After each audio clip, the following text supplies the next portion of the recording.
Hello again, time for the papers. Stephanie Tetchy and Kevin Schofield are with us.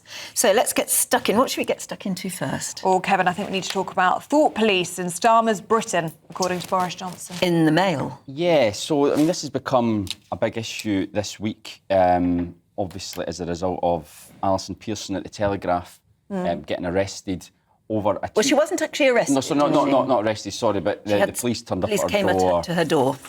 For a tweet that she hasn't been told what it is, and we still don't know. Now, there's some speculation in one or two of the papers this morning as to what it was about, but it's brought to light this whole issue of non-crime hate incidents. Now, there was another story in the front of the Times a couple of days ago about a 9-year-old kid being investigated by the police because of a rude word that he said about another child in the playground. There was another couple of young girls at school were, again, likewise investigated by the police.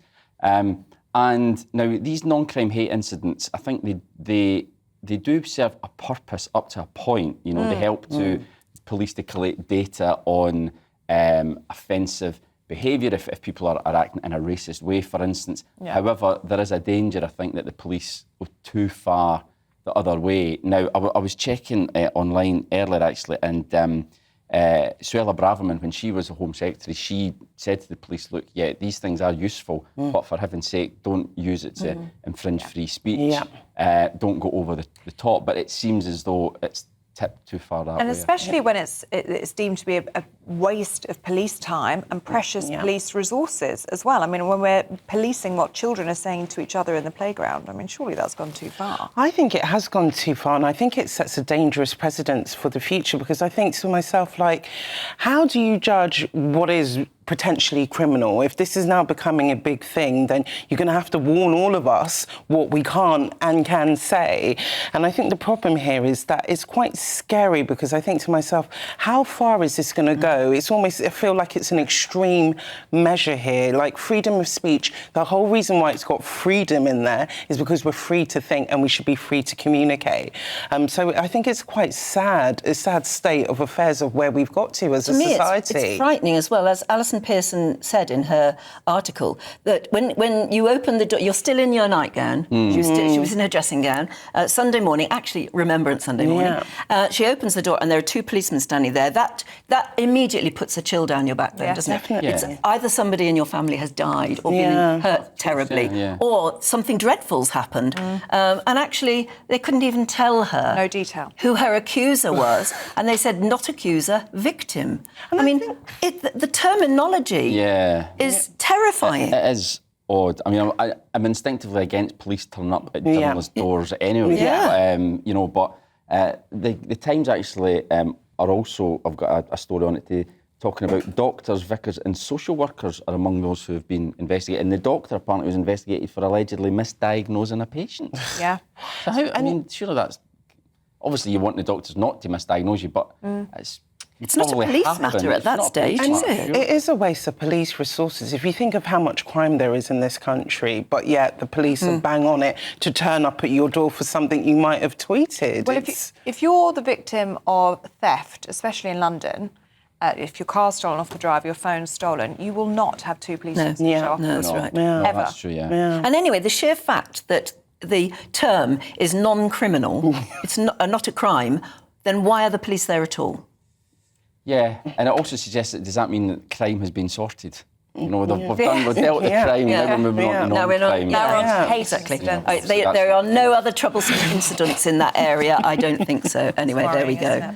Kebby Badenoch has urged the Prime Minister to review hate crime laws in efforts to protect free speech. And Boris Johnson today comparing them to the Soviet Union at its worst. Well, the interventions follow a police investigation into the Telegraph journalist Alison Pearson. Of course, you know by now, probably, she was accused of allegedly stirring up racial hatred with a social media post, which was a good year ago. Yes, and then since deleted. And when those two police officers arrived on her door on Remembrance Sunday at 9:40 in the morning, they wouldn't tell her which post it was on X or who the complainant was, who her victim was. Yeah. Well, yeah, they said it's not an accuser, it's a victim. It's a victim. Which is sinister, isn't it? All very interesting. Well, to discuss this, we're joined by Deputy Political Editor at The Mail on Sunday, Anna Mikalova. Good morning. Good morning. Good to see you. And this is the row that just keeps on growing. What do you make of these interventions by Boris Johnson and Kemi Badenoch? Well, I think they're both very good interventions. Obviously, Boris Johnson's intervention is in my newspaper and employer, so I would urge everyone to read that. But Boris has written his column with his typical turn of phrase. I think he's nailed it. I would go to say that all of this highlights the worst of human nature. It's this idea that you can anonymously report someone, face no consequences yourself. We may never know who did this and why. And yet the police are taking it seriously, and that is But the somebody thing that's must chilling. have complained to the police. Yeah. I mean, you say we may never know why, but why are they protected? Well, exactly. Because that could be a malicious complaint, particularly with someone like Alison Pearson, who is a very high-profile figure. She is a very high-profile columnist, and the whole nature of being a columnist is you have opinions that not everyone's going to agree with. You take a stand. You actually nail your colours to the mast. So, of course, people like that are going to be disliked vitriolically by some people. And the question is, as a society, do we set up systems that can encourage and protect those people? And that's the worrying thing. I mean, I would also add to all of this that in COVID, if you remember, there was this period of everyone being encouraged to snoop on each other. Yes. And I think something has happened to the collective psyche where there are always people who will do this, and we all know some people who are like that. But I feel that after COVID, it almost becomes slightly encouraged. And then with social media being anonymous, it just gives that vehicle where previously, in places like the Soviet Union or Nazi Germany or dictatorships that thrive on setting people against each other effectively and making people live in fear, that was always at least you had to do it surreptitiously, and if people found out, it was pretty damaging for you personally. But here, you could never know who did this. There might be no consequences at all. The most sinister thing to me is the image of opening the front door and a couple of policemen being there who are effectively accusing you of something but not telling you. No detail. No. And now... On Remembrance Sunday. On Remembrance Sunday. But Alison Pearson at least knows her stuff, and they didn't. But you can imagine anyone who didn't, who was frightened, putting up a bit of a fuss, and if the police said, you better come down to the station with us now, suddenly, effectively, that's almost like being arrested for nothing. Police turning up at your door. Not knowing your rights would make you even more vulnerable. And you just wonder where this is going to end. And now we learn that there are situations where 12-year-old children have been saying things online, and we know that 12-year-old children can say some pretty unfortunate things, but they're saying things on social media whereby they've been interviewed in the same sort of way. Yeah, I think the youngest person is a 9-year-old.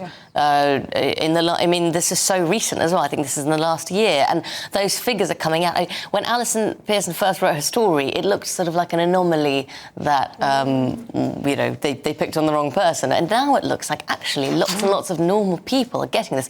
People who do not have access to be able to write a newspaper front page story about it, and thank God, frankly, it's happened to Alison Pearson, because it gives a voice to all those cases. And she's got the platform, hasn't she? Just briefly, because we are almost out of time with you, but what do you think should happen now with these non-crime hate incidents? Because there's been 13,000 or something that have been recorded with the police in the past year or so, and you can see why they would have been of importance when they were first thought up of, in terms of potentially stopping terror attacks and things like that, checking on tweets and that sort of thing to spot the early signs of something like that. The PREVENT programme is very important. But when you're getting 9-year-old children being recorded down as a non-crime hate incident because they're calling their other classmates smelly, it's gone too far, has it not? Absolutely. The first thing that should happen is, as Kemi Badenoch warns, the current government, in Yvette Cooper, the Home Secretary, need to review their plans to undo some of the mechanisms that we're trying to stop this being used as much. So the Conservatives have been talking about this for a while. Obviously, there were a couple of, even pre-Alison Pearson, important cases that highlighted this already. And and the previous government had said they were going to do something about it. Now, it's emerged that obviously they didn't do enough, nowhere near enough, but Yvette Cooper was going to undo the things they had done. So I think, number one, that needs to be stopped. And then I think the police, I mean, it's a common sense thing, Ellie. Like, yes, sometimes, of course, you need to give the police tools to fight terrorism, but none of these cases that we've seen are anything to do with terrorism. So there needs to be someone in the room with those police officers who will say, hang on, this makes absolutely no sense. But it went through 3 different police forces already, and so that's 3 different areas where common sense didn't prevail and it went ahead. It just seems incredible, doesn't it? Yeah. We'll leave it there. We'll talk again in about an hour's time. Thanks very much indeed.